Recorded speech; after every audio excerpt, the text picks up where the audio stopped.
Hi guys, I am Yogita Prajapat. YouTube channel पे आसवी बच्चों का स्वागत है।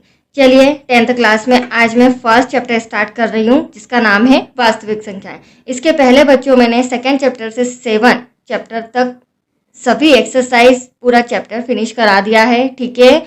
और एग्जाम्पल मैंने आपको करने को कहा था, यदि आपने करे हों या नहीं भी करे हों तो प्रैक्टिस कर लीजिए। और अगर किसी एग्जाम्पल में डाउट हो तो कमेंट बॉक्स में ज़रूर भेजिएगा, ठीक है, तो मैं उसे सॉल्व कराऊंगी। तो आज बढ़ते हैं फर्स्ट चैप्टर की ओर, वास्तविक संख्याएं। अब वास्तविक संख्याएं क्या होती हैं वो थोड़ा सा डीप में जाके मैं आपको डिटेल में पॉइंट समझाती हूँ, उसके बाद फिर हम एक्सरसाइज पे आएंगे, ठीक है बच्चों। तो चलिए सबसे पहले संख्याएं। संख्याएं जो होती है वो दो प्रकार की होती है। कितने प्रकार की होती है? दो प्रकार की संख्याएं। एक होती है जिसे हम वास्तविक संख्याएं कहेंगे। क्या कहेंगे बच्चों? वास्तविक संख्याएं। और दूसरी होती है, उसे कहते हैं काल्पनिक संख्याएं, राइट। अब देखो, जो काल्पनिक संख्याएं होती है वो आपके 10th के सिलेबस में नहीं है, तो अपने को ये वाली चीज मतलब काल्पनिक संख्याएं जो होती है उसके बारे में पढ़ने की आवश्यकता नहीं है। हाँ, अगर आप बाय चांस 11th क्लास में मैथ्स लेते हैं तो वहां पर आपको ये वाला चैप्टर, इससे रिलेटेड सम भी आपको समझ में आएंगे, ठीक है। वो सम भी काल्पनिक संख्याओं वाले से रिलेटेड सम आप पढ़ोगे, ठीक है बच्चों। अब हम बात करते हैं वास्तविक संख्याओं की, क्योंकि फिलहाल हम 10th क्लास में हैं। तो देखिए, अब वास्तविक संख्याएं कितने प्रकार की होती है, इसके अंतर्गत कौन कौन सी संख्याएं? फर्स्टली है प्राकृतिक संख्याएं, फिर आ जाएगा पूर्ण संख्याएं। इन सभी की बेसिक जानकारी आपको लेना जरूरी है, ठीक है। आपके छोटे भाई बहन हो उन्हें भी आप डीप में जाके समझा सकते हैं, या कल से आप टीचर बनना चाहें तो आपको इन सब का नॉलेज होना जरूरी है। फिर पूर्णांक। पूर्णांक क्या होते हैं? परिमेय संख्या क्या होती है? अपरिमेय संख्याएं क्या होती है? अपरिमेय संख्याएं। तो इनको एक एक पॉइंट में डिटेल में समझाती हूँ, ठीक है। डेफिनेशन समझाने की जरूरत नहीं है, बट ये होता क्या है इनका मीनिंग समझाती हूँ। प्राकृतिक संख्याएं। प्राकृतिक संख्याओं को इंग्लिश में नेचुरल नंबर कहते हैं। क्या कहते हैं बच्चों? नेचुरल नंबर, जिसे हमेशा एन से संबोधित किया जाता है, एन से प्रदर्शित किया जाता है। अब नेचुरल नंबर क्या होते हैं? नेचुरल नंबर हमेशा 1 से स्टार्ट होते हैं, ठीक है। 1 2 3 4 5 6 7 8 9 10 11, जहां तक भी आपको काउंटिंग आती है, गिनती आती है, ठीक है, तो ये नंबर नेचुरल नंबर कहलाते हैं, ठीक है। ये नंबर खत्म नहीं होंगे, हमारी जिंदगी खत्म हो जाएगी बट ये नंबर इसी तरह कंटिन्यू चलते रहेंगे, राइट बच्चों। तो ये होती है प्राकृतिक संख्याएं। फिर मैं बात करती हूँ पूर्ण संख्याओं की। पूर्ण संख्याएं जिसे W से प्रदर्शित किया जाता है, ठीक है, होल नंबर्स, राइट बच्चों। अब देखो, नेचुरल नंबर, प्राकृतिक संख्या और पूर्ण संख्याओं में जरा सा एक ही पॉइंट का डिफरेंस है, वो है जीरो। अगर इस जीरो में प्लस नेचुरल नंबर में कर दूं, जहां तक भी नेचुरल नंबर आपको काउंटिंग आती है, ठीक है, वो तो अनगिनत है, हम काउंट कर ही नहीं सकते, तो जहां तक भी नेचुरल नंबर आते हैं वो इसमें जीरो में ऐड कर दीजिए, वो कहलाता है पूर्ण संख्याएं। पूर्ण संख्याएं हमेशा जीरो से स्टार्ट होती है, बस इतना सा आपको ध्यान रखना है, राइट। ये हो गई हमारी पूर्ण संख्याएं। थर्ड पॉइंट पूर्णांक। अब देखो बच्चों, ये जो नंबर्स हमने लिखे हैं ये प्लस के हैं, तो आपने ग्राफ अगर सीखा है तो उसमें क्या होता है, 0 0 के बाद 1 2 3 4 5, ठीक है। और इधर बात करूँ तो नेगेटिव पॉइंट भी आते हैं, नेगेटिव डिजिट भी आती है, जीरो के उधर जीरो के इधर पॉजिटिव मतलब प्लस में 1 2 3 4 5 और इधर माइनस में 1 2 3 4 5, ठीक है।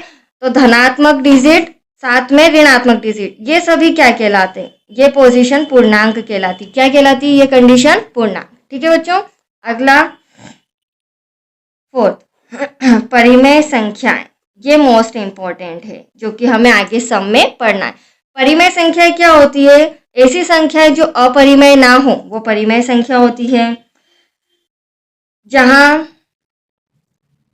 पी क्यू, जो परिमेय संख्या पी क्यू को संबोधित करती है, पी क्यू को प्रदर्शित करती है, जहां क्यू का मान कभी जीरो नहीं होता है, ठीक है, Q not equal to zero, first condition ये। पी व क्यू पूर्णांक होते हों, अभी मैंने पूर्णांक बताया था आपको, राइट, प्लस में भी आएगा माइनस में भी आ सकता है। जहां पी व क्यू पूर्णांक होते हों वो, जब हम एचसीएफ निकालें, एक तो होता है एलसीएम और एक होता है एचसीएफ जो हम इस चैप्टर में पढ़ेंगे, तो वहां पी और क्यू का मान हमेशा क्या आना चाहिए? 1। जो भी सम इन तीनों चीजों को संतुष्ट करता है वो क्या कहलाता है? परिमेय संख्याएं। फिर से सुन लीजिए, इसे पी क्यू से प्रदर्शित किया जाता है बच्चों, जहां क्यू का मान 0 नहीं होता है कभी भी, पी व क्यू हमेशा पूर्णांक होते हैं, और इनका जो एचसीएफ निकाला जाता है पी और क्यू का, उसका मान हमेशा क्या आना चाहिए? 1 आना चाहिए। ये 3 कंडीशन है। फॉर एग्जाम्पल भी मैं थोड़ा सा बता देती हूँ। देखो, ये अगर मैं 0, क्योंकि ऑब्जेक्टिव में आता है, अगर 0 को मैं कहूँ तो ये परिमेय संख्या है, राइट, और अगर 1/0 में लिख दूँ तो ये परिमेय संख्या नहीं है। क्यों? क्योंकि क्यू का मान, अभी मैंने बताया था, क्यू का मान कभी भी 0 नहीं होता है, और ये क्यू कहाँ है? अपॉन में आता है, पी ऊपर आता है, क्यू नीचे, तो क्यू का मान क्या आ रहा है? 0 नहीं आना चाहिए। इसका मतलब ये परिमेय संख्या नहीं है, ठीक है। चलिए अब हम बात करते हैं अपरिमेय संख्या की। अपरिमेय संख्याएं, जो संख्याएं परिमेय कहलाती हैं उन्हें हम अपरिमेय संख्याएं नहीं कहते हैं, ठीक है। कैसे? देखो, जितनी भी अभाज्य संख्याएं हैं, देखो बच्चों,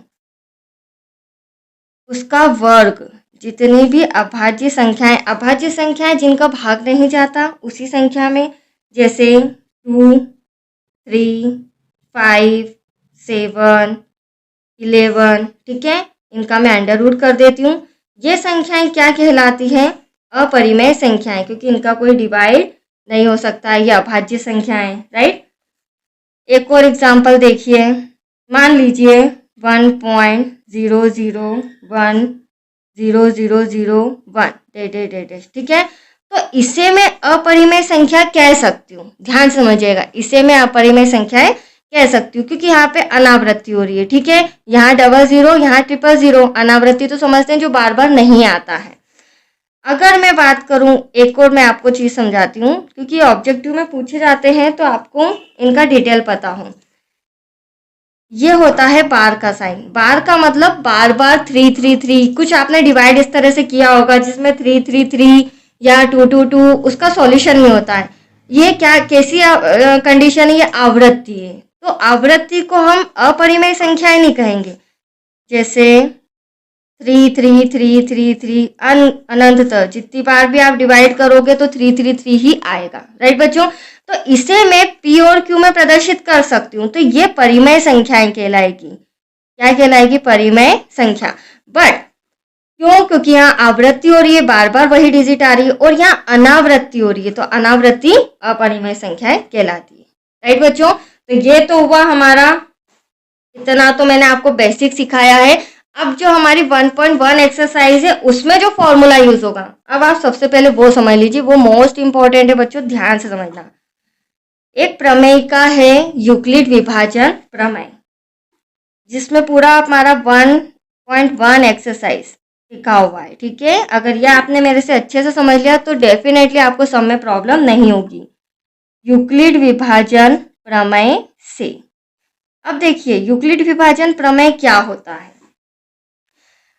मान लीजिए दो संख्या हमने सोची है, माना एक a और एक b, ठीक है। हमेशा a का मान, हमेशा a का मान b से बड़ा होना चाहिए। आप ध्यान देना, जहां a का मान b से हमेशा क्या होना चाहिए? बड़ा होना चाहिए, ठीक है। तो फिर a को किस तरह से हम प्रदर्शित कर सकते हैं? जब a का मान b से बड़ा होगा तो a को हम प्रदर्शित कर सकते हैं BQ + R। जहां R का मान हमेशा B से छोटा होता है। ठीक है, जहां R का मान, ये रहा R का मान हमेशा B से छोटा होता है, वह 0 या 0 से बड़ा होता है। ठीक है, ये बात ध्यान रखना, जहां R का मान B से छोटा होता है और 0 या 0 से बड़ा होता है। ठीक है बच्चों, Q हमारे लिए क्या हो गया? Q हमारे लिए भागफल है। R हमारा क्या है? R हमारा शेषफल है। देखो, मैं एक एग्जाम्पल के थ्रू समझाती हूँ तो आई होप आपको जल्दी समझ में आ जाएगा। हमने 2 डिजिट ली, एक 7 लिया है, एक 3 लिया है। ठीक है, इसे A मान लो, इसे B मान लो। राइट बच्चों, अब A को मैंने ऑलरेडी बड़ा लिया है, जहां A का मान B से क्या हो? बड़ा, तो ये बड़ा का साइन आ गया। अब डिवाइड करते हैं 3 का 7 में, 3 2 जा 6, 7 में से 6 क्या? 1। ये 1 क्या है?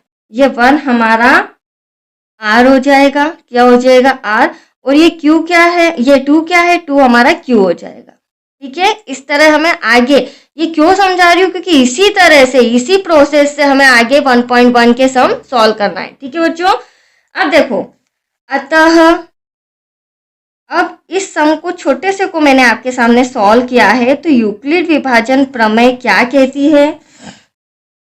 फॉर्मूला तो ये रहा आपके सामने। ए का मान क्या होता है बच्चों? B Q plus R. A तो हमारा 7 है। ठीक है, बी क्या है? बी ये रहा 3। क्यू आपके सामने क्या निकाला? मल्टीप्लाई में 2 प्लस आर कितना है? 1। अब ये तो हमारा लेफ्ट हैंड साइड है, इसे मैं अलग से सॉल्व करती हूँ। 3 2 जा 6, 6 में 1 ऐड करेंगे तो कितना हो जाएगा? 7। यह आपका LHS भी बराबर है और RHS भी बराबर है। ये कहना है यूक्लिड विभाजन प्रमेय का। तो आया आपको समझ में? अब मैं 1.1 एक्सरसाइज स्टार्ट करती हूँ और आगे के सभी सम हम इसी मेथड के अकॉर्डिंग सॉल्व करेंगे। राइट, मैं बुक में और बता देती हूँ। बुक में हमारे पास ये है, यहाँ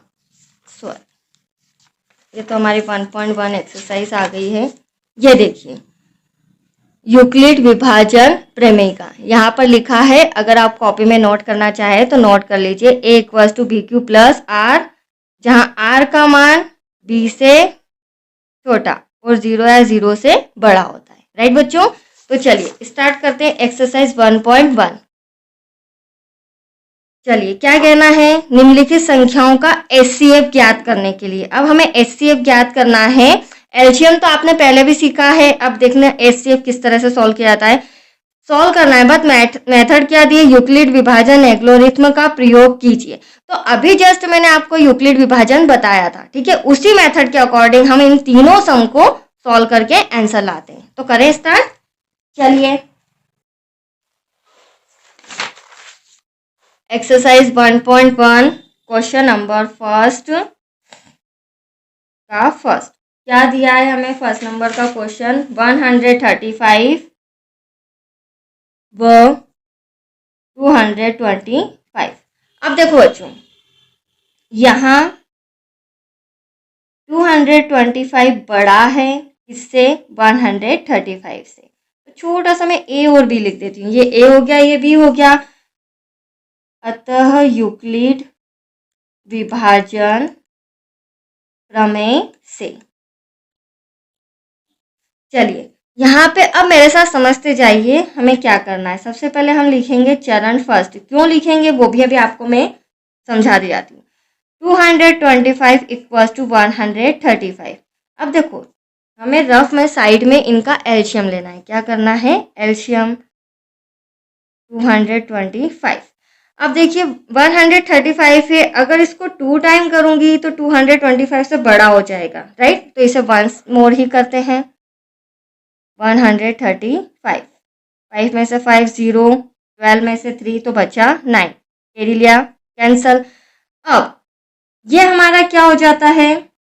अभी मैंने आपको बताया था ये हमारा क्या है बच्चों? Q, और ये क्या है? R। ठीक है, तो Q फॉर्मूला क्या है? फॉर्मूला लिख देती हूँ मैं यहाँ पर।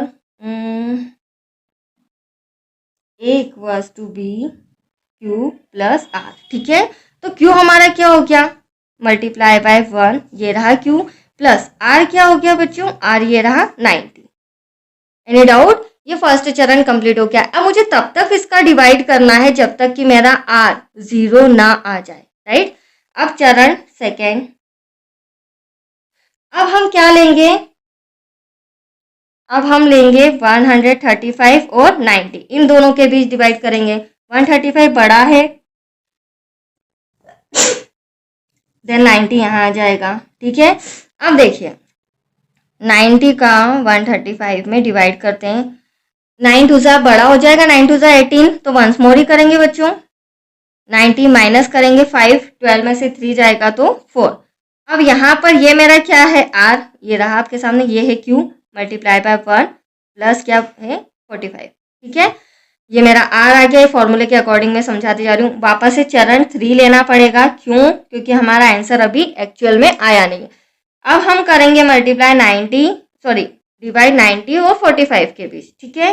तो यहाँ पहले मैं शो कर देती हूँ 90 इक्वल्स टू 45, यहाँ रफ में सॉल्व करते हैं, ये रहा 90, यही मैंने सॉल्व कर रही हूँ। देखो 45 टू ज़ा 90, यहाँ तो पूरा पूरा सॉल्व हो गया, हुआ आपके सामने। तो यहाँ पर ये जो हमारा शेषफल मतलब जो हमारा वो आया है रिमाइंडर, वो क्या आया है 0, और ये क्या आया है क्यू मल्टीप्लाई बाय 2, और ये आया है 0। देखो मैंने अभी आपको बोला था कि हमें वहां तक सॉल्व करना है जब तक कि हमारा आंसर 0 ना आ जाए, और 0 के जस्ट ऊपर हमारा HCF कहलाता है, राइट। जिससे आगे भी सब में ध्यान रखना, जिससे हम लास्ट में डिवाइड करेंगे वो हमारा HCF होगा, ठीक है बच्चों। चलिए अब यहाँ लिख देते हैं, अतः शेषफल 0 है व भाजक 45 है। भाजक 45 से मतलब हमारा बी, ठीक है बच्चों। इसको थोड़ा सा मैं इस तरह से, तो आपको क्लियरली दिख जाएगा। तो आया आपको समझ में, ये है हमारा यूक्लिड विभाजन प्रमेय, ठीक है। अब एचसीएफ भी आंसर हम बता देते हैं कि एचसीएफ आया क्या है, किस किस का एचसीएफ था 135, 225, इनका एचसीएफ आया है 0 के जस्ट ऊपर 45, दैट्स योर आंसर। कंफ्यूजन कोई बात की मत रखना, जिस भी डिजिट से लास्ट में आप डिवाइड करो, ठीक है, वो संख्या हमारी क्या कहलाती है, एचसीएफ। चलिए आगे बढ़ते हैं, क्वेश्चन नंबर सेकेंड। 196 व 38,220। अब देखो बच्चों यहाँ पर ये आपको बड़ा नजर आ रहा है, तो यहाँ 38,220 बड़ा है 196 से। Any doubt? अब हम कौन सी यूक्लिड विभाजन प्रमेयिका से, यूक्लिड विभाजन एल्गोरिथम या प्रमेय से। अब यहाँ लिखते हैं 38,220 इक्वल्स टू 196। अब देखो बच्चों रफ में आ जाते हैं, यहाँ पर सॉल्व यहाँ कर लेते हैं। 196 38,220, अब ध्यान समझिएगा, इसे ऊपर लिख जाएंगे 196, और यहाँ पर भी 3 डिजिट लेंगे, यहाँ भी 3 डिजिट लेंगे, ठीक है। अब ये 200 के समथिंग है, मतलब 4 ही कम है 200 में, राइट। अगर 200 का डबल करूँ तो 400, मतलब 8 कम आना चाहिए, बट यहाँ तो बहुत ज़्यादा कम है, तो 2 टाइम नहीं जाएगा, ये हमें समझना होगा, ठीक है। वंस मोर ही जाएगा, तो 196 कितनी बार गया है, एक बार, 12 में से 6 गए 6, यहाँ पर बचे 7, 17 में से 9 गए तो 8, यहाँ पर बचा हमारा 1, ऊपर से 2 आ गया, ठीक है। अब हो गई हमारे पास 4 डिजिट, समझ के करना बच्चों। 196 कितना है, 200 के समथिंग है, और ये भी 1800 मतलब 2000 के करीब है, तो ये कितनी बार डिवाइड हो सकता है, मल्टीप्लाई हो सकता है, ये 9 टाइम होगा। कितनी बार होगा, 9 टाइम।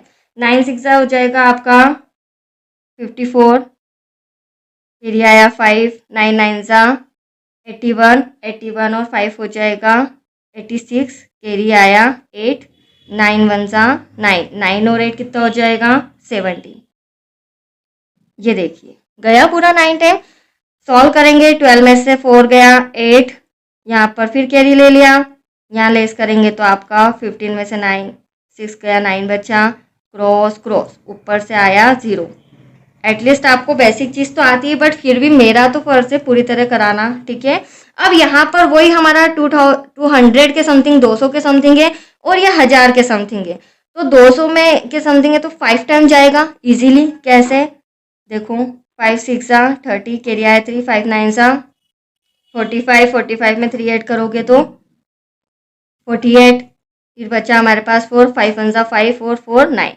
ये देखो बच्चों, पूरा ये जो हमारा सम था इसमें हमें कोई चरण नहीं, हमको अलग से 2 3 नहीं करना पड़ा। जो चरण फर्स्ट है उसी में हमारा सम सॉल्व हो गया, ठीक है। तो यहाँ भी क्रॉस क्रॉस क्रॉस, इसका मतलब ये जो हमारा क्यू है मल्टीप्लाई बाय 195, प्लस में क्या क्या बचा हमारे पास? कुछ भी नहीं, सारा सॉल्व हो गया, तो बचा 0। तो यहाँ पर मैंने 0 लिख दिया, ठीक है।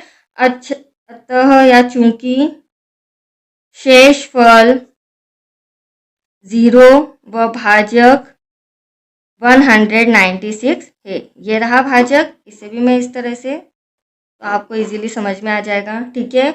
अतः HCF, थोड़ा सा कॉपी दीजिए कर रही हूँ मैं। HCF किसका? HCF 196, 38,220 का HCF क्या आएगा बच्चों?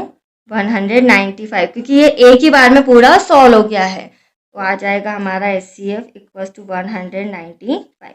That's your answer, right. तो ये भी हो चुका है कंप्लीट। चलिए अगले सम पे आते हैं, क्वेश्चन नंबर थर्ड इसी का। अब थर्ड कितना है? 867 व 255। अब यहाँ 867 बड़ा है 255 से। यूक्लिड विभाजन प्रमेय से, यूक्लिड विभाजन प्रमेय से फॉर्मूला आता है आपको, तो बिल्कुल लिख दीजिए, कोई दिक्कत नहीं है उसमें। चरण फर्स्ट, अब देखिए 867A है जिसको डिवाइड करना है 255 से, राइट बच्चों। रफ में आ जाते हैं, यहाँ पर सॉल्व करा देती हूँ मैं। 255 सॉरी 867। अब देखो बच्चों, ये हमारा 250 के समथिंग लेके चलना, ठीक है। मैं पहले ही आपको बता देती हूँ ये कितना है हमारा 250। अब ये है हमारा 800 के ऊपर, ठीक है, मतलब 800 के आसपास। हमें एवरेज निकालना है कि किस तरह हम कितनी बार डिवाइड करें, सॉरी मल्टीप्लाई करें कि इसके समथिंग आ जाए। तो 25 या 75 कितनी बार करेंगे? 3 टाइम, क्योंकि 750 इसके नज़दीक है, राइट। तो 3 5 15, 3 5 15, 1 16, 3 2 6 और 1 7। ये देखिए माइनस करेंगे 2 0 1। अब तो ये इससे छोटा हो गया, तो चरण फर्स्ट में ये क्या हो जाएगा हमारा? 3 हो जाएगा। ये रहा Q multiply by 3 plus R हो जाएगा 102। अब हमें जब तक डिवाइड मल्टीप्लाई करना है जब तक कि हमारा आंसर ना आ जाए। अब हम करेंगे इन दोनों के बीच B और R। यहाँ लिख देते हैं चरण 2, 255 इक्वल्स टू 102। अब देखो बच्चों, यहीं पर कर रही हूँ मैं, ध्यान से समझिएगा। 255, अब 2 टाइम अगर करूँगी तो ज़्यादा बड़ा हो जाएगा। नहीं, 2 टाइम आ सकता है, 3 टाइम बड़ा हो जाएगा। 2 टाइम 2 2 4 और 2 2 1 2। ये देखो पूरा सॉल्व हो गया। 5 में से 4 1, 5 ऐसा का ऐसा क्रॉस। अब ये और छोटा है क्या है, मतलब चरण 3 भी हमें सॉल्व करना पड़ेगा। तो 2 हमारा क्या आ जाएगा? Q प्लस 51 क्या आ जाएगा? R, राइट बच्चों। अब हमें चरण थर्ड में 102 और 51 को लेना है, क्योंकि जब तक 0 ना आ जाए तब तक हमें इस तरह चरण ले लेके सॉल्व करना है। बहुत ही इजी है, बस आपको ट्रिक समझनी पड़ेगी, इसका फॉर्मूला समझना पड़ेगा, राइट। 51 है, यहाँ पर सॉल्व कर लेते हैं 100।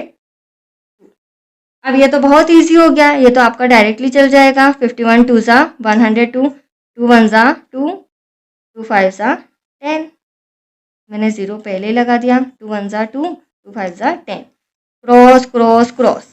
अब देखो क्यों आया हमारा 2, और यहाँ पर क्या बचा बच्चों, कुछ भी नहीं। इसका मतलब क्या आया हमारा R 0। और आपको बता रखा है कि जो 0 के जस्ट ऊपर जो होती है वो हमारा HCF होता है। या ऐसे ना समझ में आए तो जो लास्ट डिजिट से हमने डिवाइड किया है वो हमारा HCF होता है। राइट बच्चों, चलिए यहाँ पर भी उसी तरह लिखना है, मैं डायरेक्टली लिख लेती हूँ। अतः HCF 867,255 का कितना आया HCF 51। That's your answer. Right बच्चों, चलिए क्वेश्चन नंबर 2 पे आते हैं फटाफट। बुक थोड़ी सी मेरी फट रही है, कोई बात नहीं, चलिए करें स्टार्ट। हमें तो पढ़ाई करना है, समझना है।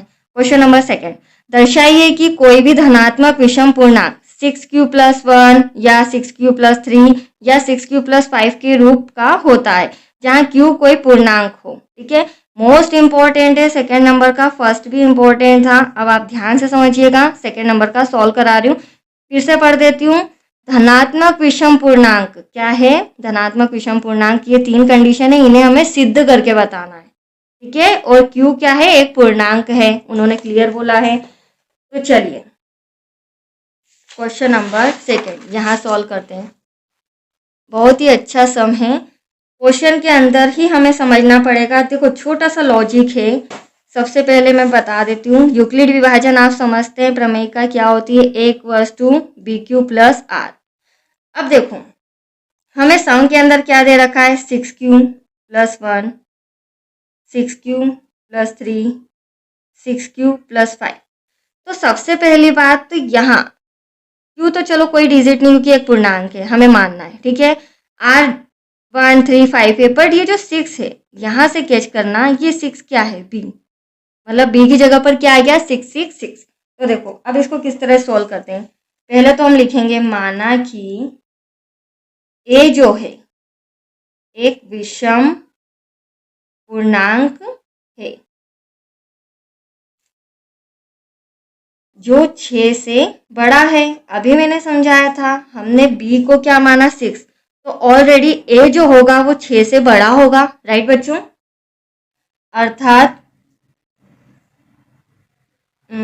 B इक्वल्स टू क्या माना हमने, 6। राइट बच्चों, अतः शेषफल, अब मैं शेषफल की बात करूं, शेषफल जो हमारा रिमाइंडर R होता है वो 6 से कम होगा। अभी मैंने आपको फॉर्मूले में बताया था कि R जो है, राइट, वो किससे छोटा होता है, B से, और 0 या 0 से बड़ा होता है। राइट बच्चों, सॉरी ये साइन गलत लगा दिया, R जो है वो B से छोटा होता है, मतलब B से छोटा है तो R क्या हो सकता है, 0 भी हो सकता है, 1 हो सकता है, 2 हो सकता है, 3 हो सकता है, 5 हो सकता है, क्योंकि 6 तो बड़ा हो गया। ठीक है, तो 6 से कम। तो यहाँ कितनी कंडीशंस निकल रही है हमारे सामने, या 4 तो लिखा नहीं मैंने, 5, कितनी कंडीशन हो रही है, 1 2 3 4 5 6, मतलब 6 केस हमें R के सॉल्व करना है।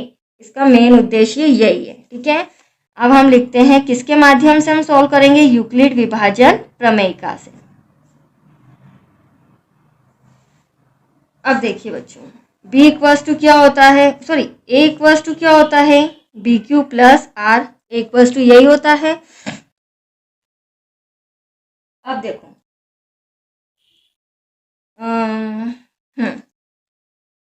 A तो ऐसा का ऐसा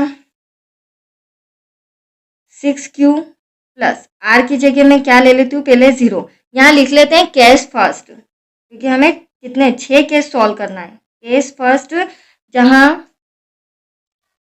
हमने R बराबर क्या माना है, 0। राइट बच्चों, तो ये R बराबर 0 हो गया, A बराबर 6q, क्योंकि प्लस करोगे तो एटलीस्ट वही आएगा। अब देखो अब 6q क्या है, 6q होगा एक सम संख्या। कैसे सम संख्या, क्योंकि हमें आंसर क्या देना है, हमें आंसर देना है ये तीनों विषम संख्या है या नहीं। तो फिलहाल तो मैं 6q की बात कर रही हूँ, तो 6q यहाँ पे क्या होगा, एक सम संख्या। कैसे, देखो थोड़ा सा समझ लीजिए, मैं लिख के बताती हूँ। चूंकि q कोई भी पूर्णांक हो, ध्यान समझना बच्चों, q कोई भी पूर्णांक हो, उसे यदि 6 से गुणा करने पर वह सम संख्या बन जाती है, वह सम संख्या बन जाती है। कैसे, वो भी मैं आपको एक एग्जांपल से समझाती हूँ। देखो क्यों कोई भी पूर्णांक को हमें इससे कोई मतलब नहीं है। 6 मल्टीप्लाई बाय 3 ले लो, विषम संख्या ले लो। 6 मल्टीप्लाई बाय 4 सम ले लो। 6 मल्टीप्लाई बाय 5 विषम ले लो। 6 तिया 18, 6 चौक 24, 6 पचाम 30। ये तीनों में क्या आ रहा है, आप लोग देख रहे हैं, ये तीनों क्या आ रहे हैं, ये तीनों सम आ रहे हैं। अतः जो 6Q है वो एक क्या है, पूर्णांक है, जिसमें किसी भी संख्या का आप गुणा करोगे तो आपका क्या आएगा, सम संख्या ही आएगा। तो फर्स्ट जो कंडीशन है, हमें क्या चाहिए, विषम चाहिए, बट यहाँ तो सम आ रहा है, तो यहाँ पर कोई हमारा आंसर नहीं आया है, राइट। अब केस सेकेंड में देखते हैं। पहले हम फॉर्मूला लिखते हैं, a equals to B Q plus R. यहाँ पर हो जाएगा केस सेकेंड। अब हम लिखेंगे r बराबर 0। क्या लिखेंगे, r बराबर 1। 0 तो ले लिया मैंने बच्चों, हो सकता है बोलने में मुझसे मिस्टेक हो जाए, उसकी जगह माफ़ी चाहती हूँ, बट आप ध्यान से समझिए। a इक्वल्स टू 6, b तो हमारा 6 है, q, r क्या हो गया बच्चों, 1। अब देखो इसे समझते हैं। अब यहाँ पर ध्यान समझना, मुझे इतनी डीप में जाने की जरूरत नहीं है।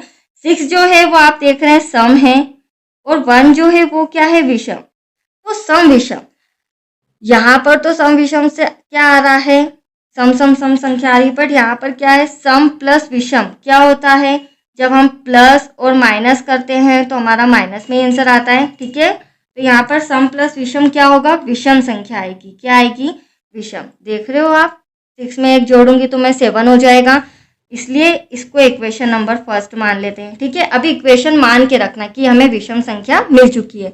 वैसे ही केस थर्ड में, केस थर्ड, अब हम लिखेंगे r बराबर 2। अब देखिए बच्चों, फॉर्मूला है हमारा a equals to B Q plus R. a equals to 6Q plus r के प्लेस पर क्या लिख दूंगी, 2। अब तो कुछ भी नहीं है, ये भी सम है, ये भी सम है, और सम सम बराबर क्या होता है, सम संख्या होती है, राइट। तो केस जो थर्ड है उसमें भी हमारा कोई आंसर नहीं निकला है। हमें अब केस फोर्थ में आना है। फोर्थ फॉर्मूला है हमारा a equals to B Q plus R. अब हम r बराबर क्या लिखेंगे, इस बार r बराबर लेंगे 3, राइट बच्चों। 6Q plus 3। अब यहाँ पर समझिए, ये सम है और ये विषम है, तो सम विषम क्या होगा, सम विषम होगा हमारा विषम, दैट्स, इसे ले लेते हैं। ये हो गया हमारा समीकरण नंबर सेकेंड। ठीक, इसी तरह केस फिफ्थ भी देखते हैं। r इक्वल्स टू क्या लेंगे, 4।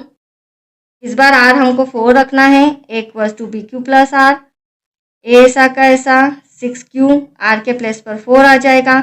अब आप देख रहे हैं ये भी सम, ये भी सम, इसका मतलब जो आंसर होगा वो भी सम होगा। तो यहाँ पर हमारी विषम संख्या नहीं आ रही है। केस 6, मैंने आपको स्टार्टिंग में ही बोला था कि यहाँ पर कितने केस बनेंगे, 6। मैं r की वैल्यू चेंज करती जा रही हूँ, इस बार मैं 5 रखूंगी, राइट बच्चों। तो यहाँ पर क्या हो जाएगा, r इक्वल्स टू 5। अब देखिए फॉर्मूला है a equals to B Q plus are.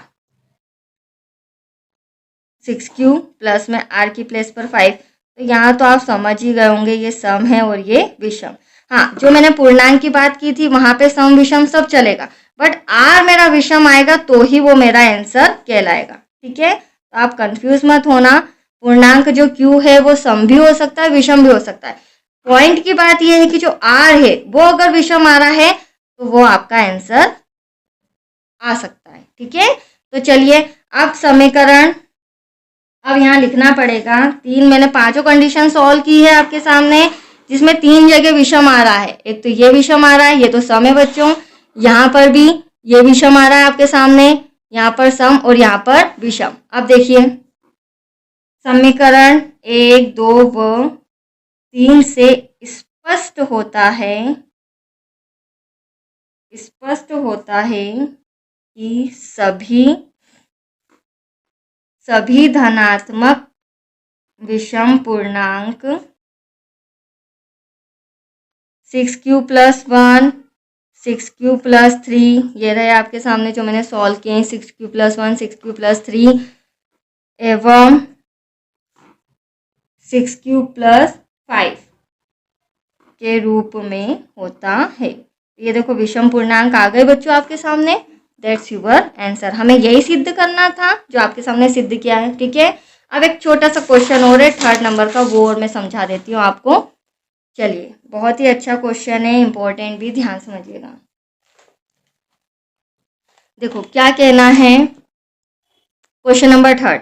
किसी परेड में 616 सदस्यों वाली एक सेना आर्मी की जो टुकड़ी है वो 32 सदस्यों वाले एक आर्मी बैंड के पीछे मार्च करना है। ठीक है, आपने देखा होगा 26 जनवरी 15 अगस्त को किस तरह से जो आर्मी सेना वाले रहते हैं एक के पीछे बिल्कुल सीक्वेंस में टुकड़ियों में बंधे हुए रहते हैं। ठीक है, फिर वो मार्च करते हैं। अब दोनों समूह को तो देख लो, ध्यान समझ लो, 616 तो सदस्य हैं, ठीक है, सैनिक हैं, और 32 सदस्यों वाले एक आर्मी बैंड के पीछे मार्च करना है। तो एक एक रो में कितने हैं बच्चों, 32। तो ऐसी कितनी रो होगी, अगर मैं इजी लैंग्वेज में बोलूँ तो 32 वाली कितनी रो होगी, तब जाके 616 सदस्य कंप्लीट हो पाएंगे। तो दोनों समूहों को समान संख्या में वाले स्तंभों में मार्च करना है। उन स्तंभों की अधिकतम संख्या क्या है जिसमें वे मार्च कर सकते हैं। तो इस सब में सबसे इंपॉर्टेंट पॉइंट है अधिकतम संख्या। यदि अधिकतम संख्या हमें कहा जाता है तो हमें एचसीएफ निकालना है, यदि इसकी जगह न्यूनतम संख्या होता तो हम एलसीएम निकालते हैं। ठीक है, ये हिंट है, इसे आप ध्यान से समझना। अधिकतम संख्या है तो हम एचसीएफ से निकालेंगे, और एचसीएफ का रूल क्या है, यूक्लिड प्रमेय का विभाजन। ठीक है, तो चलिए करते हैं स्टार्ट। एचसीएफ क्या दे रखा है हमें, 616,32। अब कितनी टुकड़ियों में ये बटा है वो हम निकालेंगे यूक्लिड विभाजन प्रमेय से। अब देखिए बच्चों, 616 बड़ा है 32 से, राइट, 616 बड़ा है 32 से। तो यहाँ पर फॉर्मूला लिखती हूँ मैं, A = BQ + R। चरण फर्स्ट, 616 = 32। रफ में आ जाते हैं, 32 616 का करेंगे। अब देखो 32 वंस मोर ही जाएगा, क्योंकि 32 का 2 टाइम करोगे तो 64 हो जाएगा, जो कि बड़ा है। तो यहाँ वंस मोर करते हैं 32। 11 में से 2 गया तो हमारे पास 9 बचा, 5 में से 3 गया तो बचा 2, ऊपर से 6 ऐसा का ऐसा। ठीक है, तो यहाँ पर अभी जा सकता है 32 से।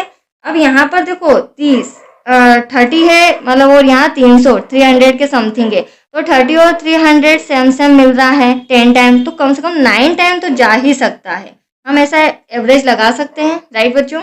9 का यहाँ पर करूँगी तो 9 2 ज़ा 18, 9 3 ज़ा 27, 27 और 1 28। कैंसिल करेंगे, 8 बचा, 8 में से 8 क्रॉस। अब तो बहुत छोटा आ चुका है। ठीक है, तो देखो अब यहाँ पर क्या लिखेंगे, Q हमारा हो जाएगा, ये Q है, मैंने आपको समझा रखा है 19, और R को प्लस करना 8। चरण सेकंड लेना पड़ेगा क्योंकि अभी हमारा आंसर 0 नहीं आया है। अब आप लोग देख रहे हैं यहाँ पर किस किस का डिवाइड करेंगे, हम यहाँ पर डिवाइड करेंगे 32 और 8 का। तो 32 = 8, ये रहा 8, इसी में मैं 32 का कर देती हूँ, राइट।